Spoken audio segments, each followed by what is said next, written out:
Though they try to keep up appearances, North Korea is known as a politically backward country with no personal freedoms or rights. The international community treats North Korea like a pariah, and it only has diplomatic relations with a handful of countries around the world. Because of its totalitarian government, there are numerous restrictive laws. Today, we're looking at things you can't do in North Korea.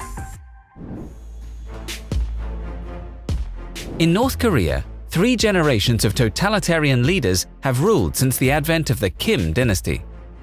These rulers are referred to as "dear leader" and promote the idea that they were divinely chosen for their position. Thus, it is extremely taboo to disrespect any of these leaders, and the punishments are harsh. They even go beyond capital punishment. One of the country's most brutal laws is the 3 generations of punishment rule. If one person is convicted of a serious crime and sent to a prison camp, their immediate family can also be sent with them. Then, their next 2 generations born in the camps can also remain there. The edict was introduced in 1972 by Kim Il-sung and said up to 3 generations had to be punished to wipe out the seed of class enemies. Kim Il-sung, who founded the country and died in 1994, is often called Eternal President or Great General. Kim Jong-il is Chairman or Dear Leader. Kim Jong-un, who took power after his father passed away in late 2011, may be called Supreme Leader or Dear Respected. One journalist who failed to add a title was quickly scolded. Please remember the leader. Always remember the leader. All North Koreans wear a pin over their left breast featuring the face of Kim Il-sung or Kim Jong-il, or both. The pins can't be bought by foreigners. The most common one is a shining red flag with the 2 men's portraits. But don't call them pins. That word undermines their significance. As one minder said after consulting translation software on his phone, they are badges. Although the North Korean constitution officially allows freedom of religion, the practice is very different. The state has a hostile approach to religions, particularly those it sees as Western faiths, such as Christianity. The nation's official ideology is Juche, a fusion of Marxism and Korean nationalism created by Kim Il-sung, and the regime views any practices outside this doctrine with deep suspicion. Those discovered practicing Christianity face arrest and being sent to a labor camp.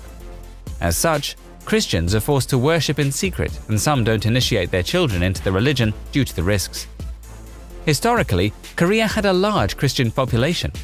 Missionaries were active throughout the Korean peninsula when it was a Japanese colony prior to the Second World War, and around 1/5 of its population was believed to be Christian.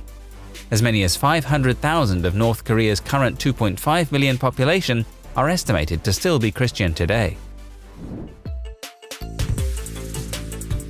America and North Korea have a prickly relationship.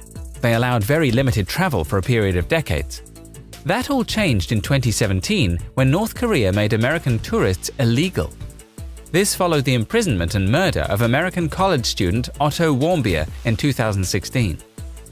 Warmbier was scheduled to undertake a study abroad program in Hong Kong in early 2016 and decided to visit North Korea en route over the New Year period.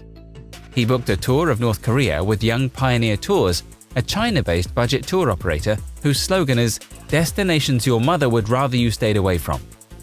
Warmbier's father, Fred, said that Young Pioneer advertised the trip as safe for US citizens, and that Otto was curious about their culture.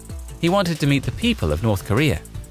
But things went awry, and Warmbier was arrested before he left the country. He was struck in the head and returned to the United States in a body bag. Few North Koreans have enough money to take a leisure trip, but even if they could, they are limited to North Korea. The government realizes that as soon as their citizens leave the country, they are liable to run away. Though North Korea has limited relations with China, North Korean citizens are not even allowed to visit their next-door neighbor. When the UN Security Council imposed sanctions against North Korea in October 2006 following the country's first nuclear test, among other measures, the body placed an embargo on the provision, sales, or transfer of luxury goods to or from North Korea. The embargo targeted the country's political and military elites, seeking to impair the opulent lifestyle they enjoyed as the result of President Kim Jong-un's patronage, and ultimately to create pressure on the country's leader to obtain sanctions relief by curtailing the North Korean nuclear and related missile programs. But officially, luxury goods like sports cars and jewelry are all forbidden in North Korea, though of course the Kim family has numerous exceptions. The North Korean government pursues illicit avenues to satiate the appetites of its top leaders, continue to develop Pyongyang's weapons programs, obtain currency, and strengthen the elite's allegiance to the Kim regime.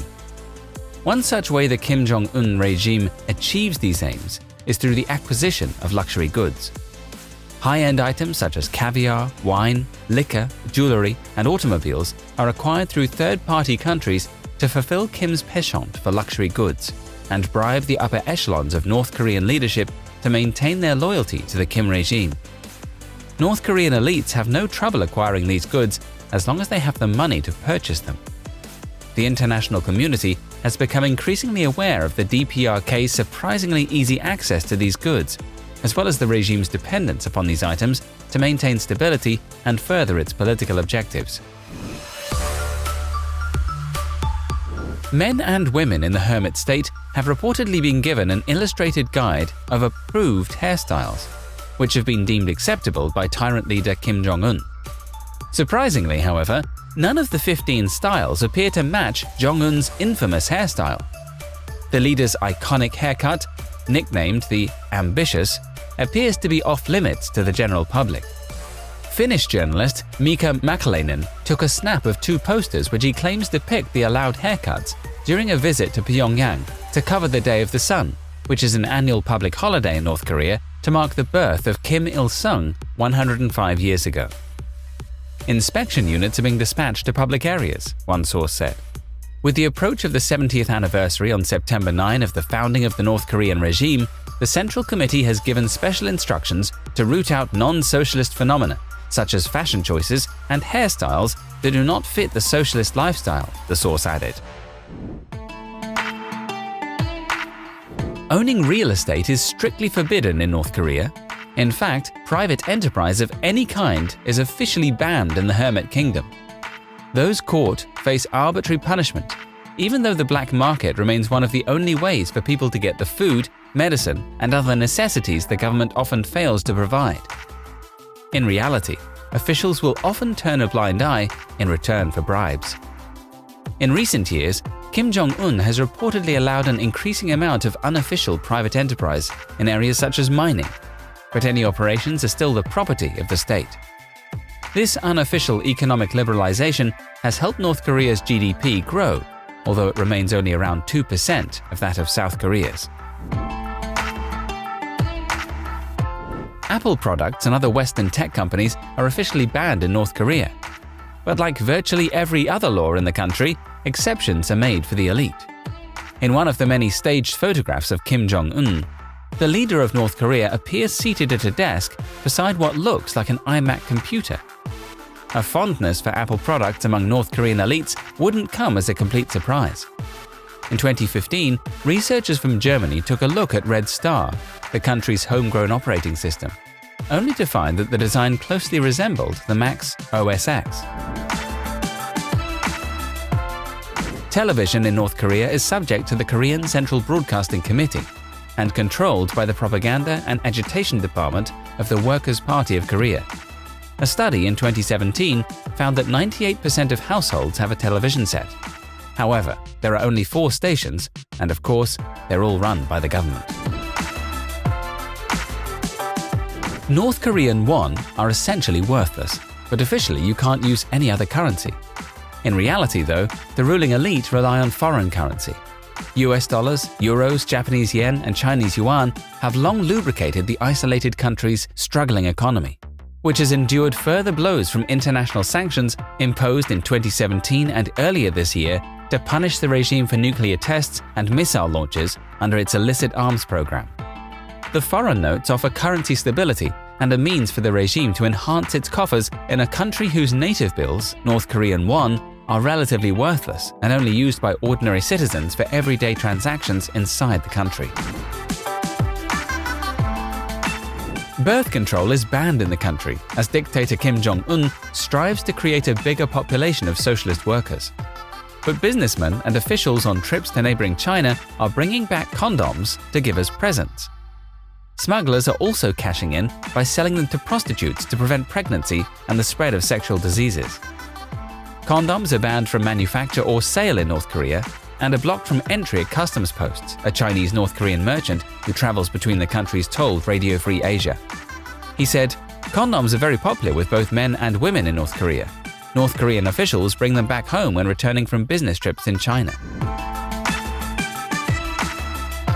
North Koreans are already forced to wear regime-approved hairstyles chosen from a state-sanctioned list of drab cuts.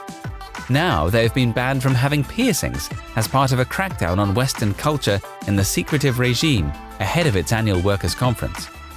The rule, which also forbids wearing Western clothing such as jeans, has reportedly focused on the North Hamgyong and Yangon provinces. The areas border with China, where citizens have easier access to information and cultural trends from the outside world.